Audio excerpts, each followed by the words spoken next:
So I have recently gotten around to playing the Earth Shield event, which is shocking for some of you, and for those who don't know, it's simple actually.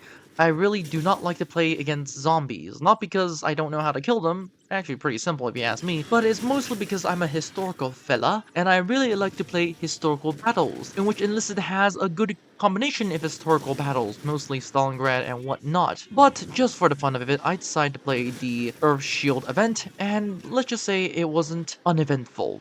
The entire battlefield was chaotic and I loved it. Well, of course, I still love historical battles, but I am digressing. And in today's video, I'm going to be helping out the new players or people who are wanting to win every single game in the event. And trust me, I'm not talking about the easy one, I'm talking about the Operation Earth Shield hard event. And by the way, that is really hard. Nous Oh donnons... Ah, shit. merde. Nope. C'est la merde. Hmm.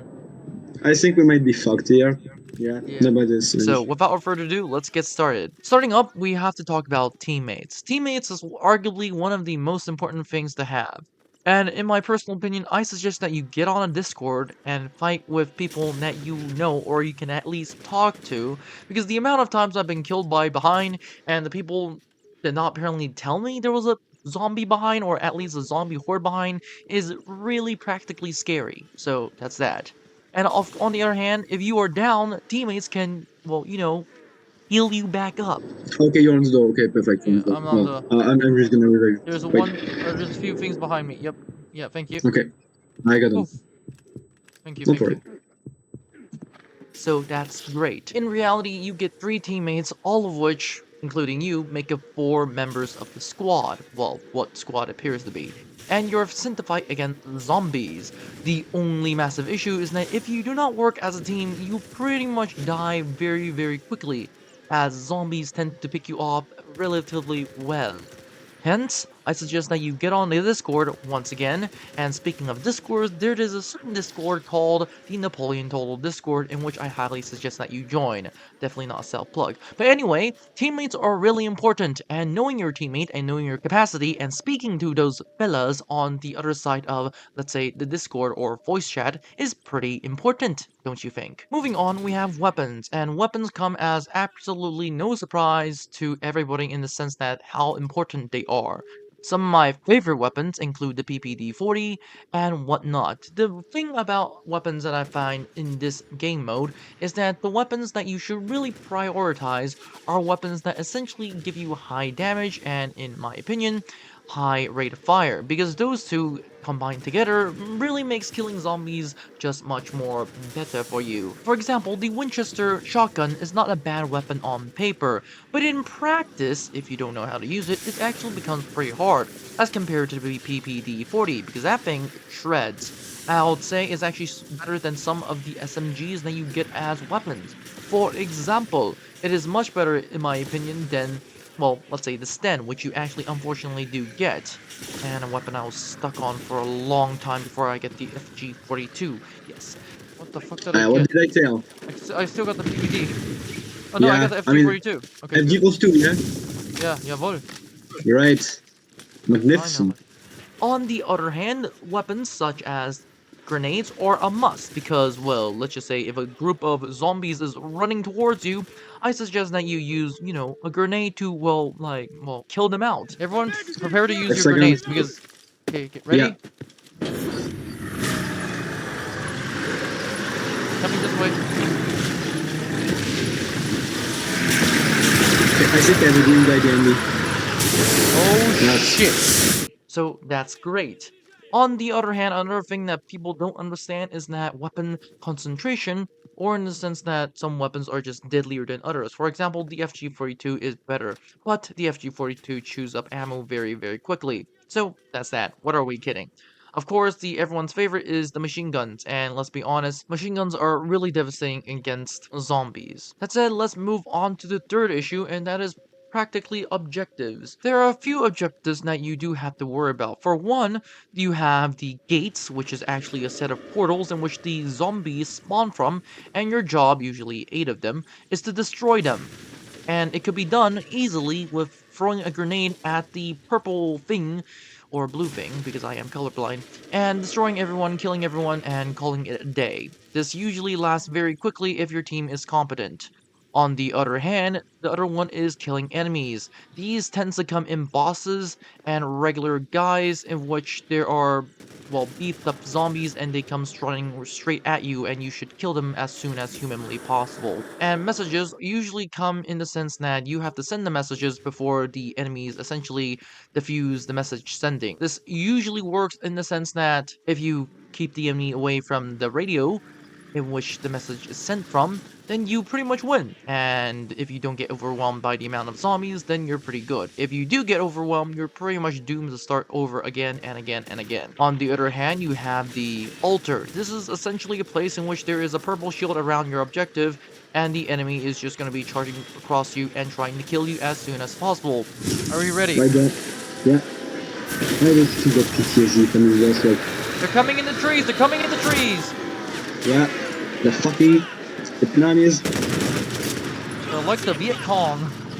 In hard mode, this is the part in which most of the bosses come out once the first 3 attempts with regulars are finished. And in my opinion, these are some of the hardest ones to fight because they are actually very heavily competent and know what they're doing. The bosses are really hard to take out, and which leads me to my 4th point. Zombies and bosses. There are certain types of zombies that you can instantly kill. For example, the Uber Soldier and the, well, everything else in between that and bosses. Run and gun! Run and gun! Run and gun at the way! Okay, yeah, run and gun. Behind you! Oh my. Bloody. I know behind me, I know. I really know. There are a few things that you should actually be careful of. For example, the blue zombies, in which you see them with this blue ball coming straight towards you, they don't explode on impact because these things will come around, and once you apparently, well, stick there for a while, then they explode. They essentially do the size of a grenade's damage, whereas the red zombie, on the other hand, they essentially come towards you with a red ball, and these things essentially will pretty much, well, explode near you or hit you. And these essentially will do like a grenade impact on you. If you move a little bit away from it, it's mostly a concussion issue, so that's that.